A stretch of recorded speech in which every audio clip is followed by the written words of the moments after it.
You're listening to Focus on Africa with me, Esau Williams. It comes to you from the BBC World Service from our studios in central London. Now, some normalcy is gradually returning to Sierra Leone after the government there lifted the curfew imposed following the cost of living protests, which led to 25 deaths. Over 100 protesters have been arrested. President Julius Maada Bio addressed the nation on Friday, saying the protests were an attempt to overthrow his government. He said those responsible for killing police officers during the protests would face the full rigour of the law. Mr. Bio has also replaced some military chiefs, but families of those who've lost loved ones are demanding the government release their bodies for a befitting burial. Well, the BBC's Thomas Nardi reports, and you may find some of what he's got to say disturbing.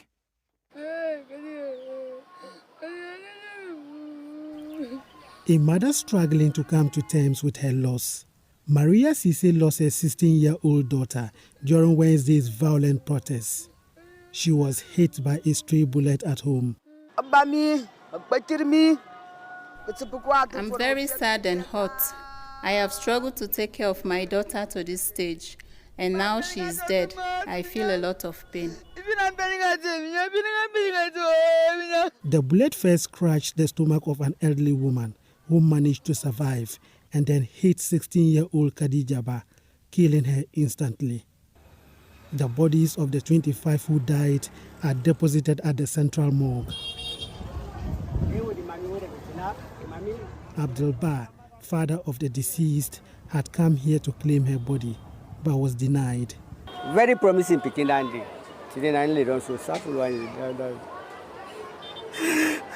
Sorry. I know giving picking. Now go better.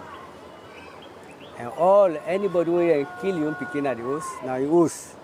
At the action now. Now appeal for we let them give you picking. That will go better. So he said.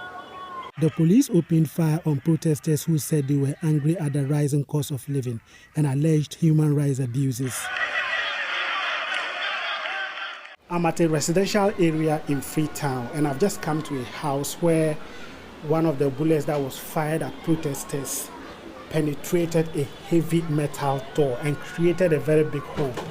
Now let me go inside to have a look.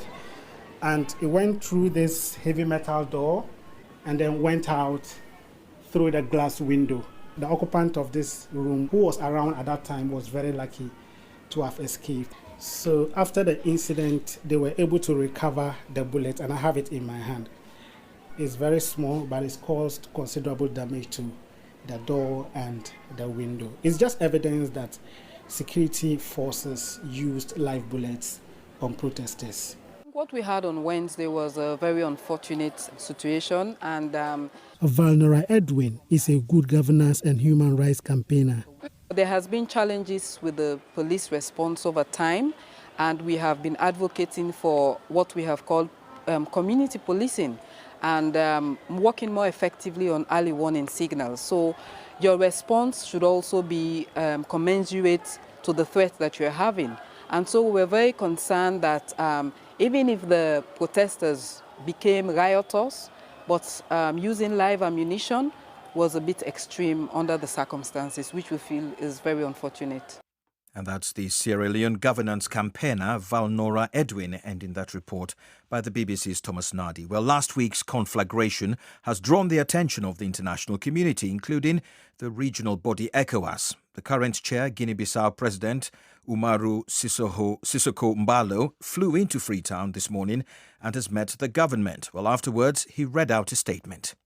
Let me start by condemning this act of gruesome violence where law enforcement officers have been brutally killed in cold blood. Violence has no place in a democracy dispensation, particularly in a country like Sierra Leone that has made immense progress in building a stability democratic policy over the years.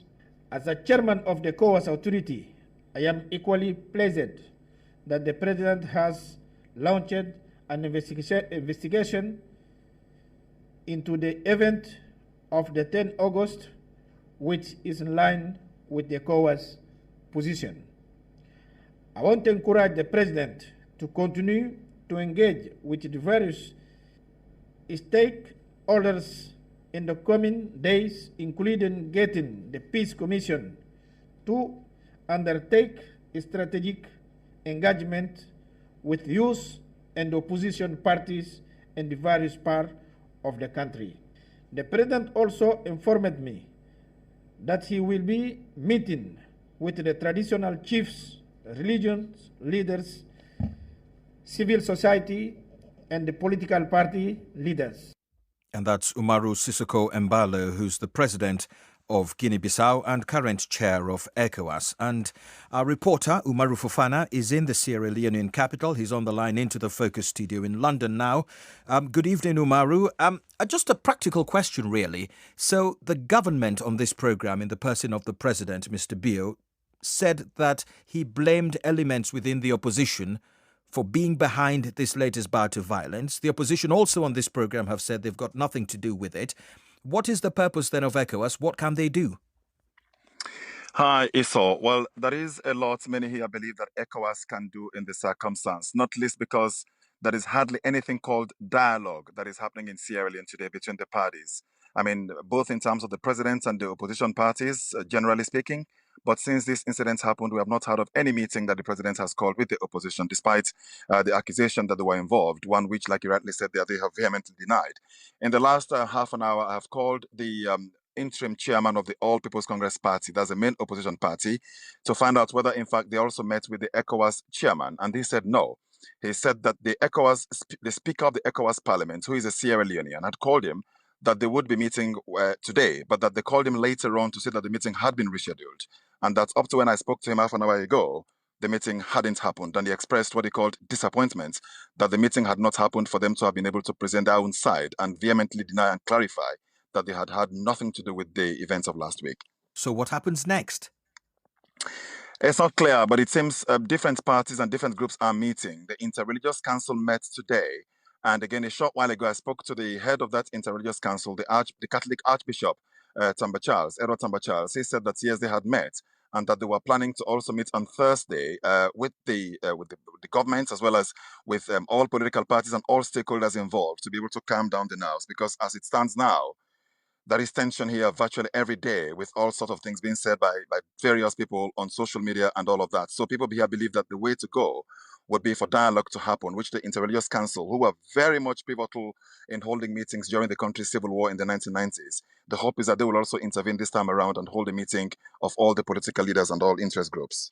And you talked about the country's civil war in the 1990s. I just wonder, Umaru, that does this stand as a spectre that haunts people when violence of such a nature that we saw last week is visited on the streets of Freetown and elsewhere?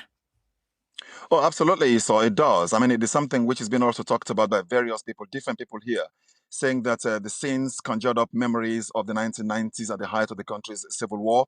And people have been calling, some cool heads have been calling for nerves to be calmed down, for people to dialogue, saying that Jojo is better than war. So they would rather the parties came together and negotiated and discussed this matter instead of allowing the whole thing to spew itself out on the streets of Freetown and elsewhere, not least in the north of the country. So yes, it is something which is not lost in anyone at all here.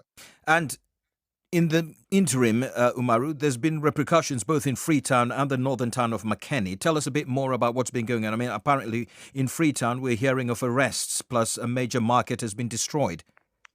Yes, absolutely. I mean, in Freetown, a major market on along the Sani Abacha Street area, where I would imagine hundreds of stalls were erected with thousands of traders doing business there every day to be able to eke out a living. All those stalls were cleared. Apparently, either on Friday or over the weekend. I went there over the weekend and I saw all the stalls had disappeared. And I also drove through the area again today and I discovered that none of the stalls were there. I mean, I've received messages on Facebook, people telling me that their stores have been taken away, have been cleared up. They don't know by who, they don't know why. They say it's affecting their livelihood. I mean, obviously, there are people here who feel that they cause a problem on the streets generally, but the timing of the removal or the clearing up of those stores has drawn up a lot of concerns here, that these are mostly opposition supporters. And some opposition members are saying that that's why they were deliberately targeted. But of course, there have been arrests again going on. We yet do not have any exact figures as to how many people have been arrested. A short while ago, I spoke to the head of the Criminal Investigations Department. He said that yes, arrests were still going on, and even today some were taken in, but he wouldn't or couldn't give me exact numbers as to how many were being held by the police. And finally, you talked about Freetown there. What of the opposition stronghold of Makeni? Yes, in McKinney, the latest in Tokmin Town and across the country is the apparent shooting dead of one Hassan Samson Bangura. He's known by his alias Evangelist Samson.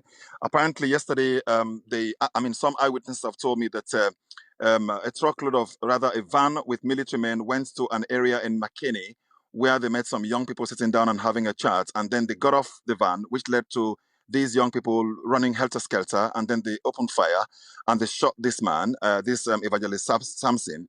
They picked him up and put him on the vehicle they were using, and then they drove off with him. We yet do not know where his remains are, assuming that he's dead, which of course has been confirmed by family members in McKinney as well as by an official of the Ministry of Information here in Freetown. But it is something which has conjured up a lot of concern about that, not least because in the same McKinney, on Thursday, just after the incidents of Wednesday, police allegedly went to a residence as well, again in the central part of the town, and then they opened the door, knocked on the door, people came out and they shot one dead, as well as they shot another one who was running away. He has been taken and is being looked after at the Makeni Public Hospital. So these two incidents have brought up concerns, not least in Makeni, but of course across Sierra Leone as well. Okay, we'll have to leave it there. Umaru Fofana live for us in Freetown, Sierra Leone. Many thanks indeed. Now let's have tonight's full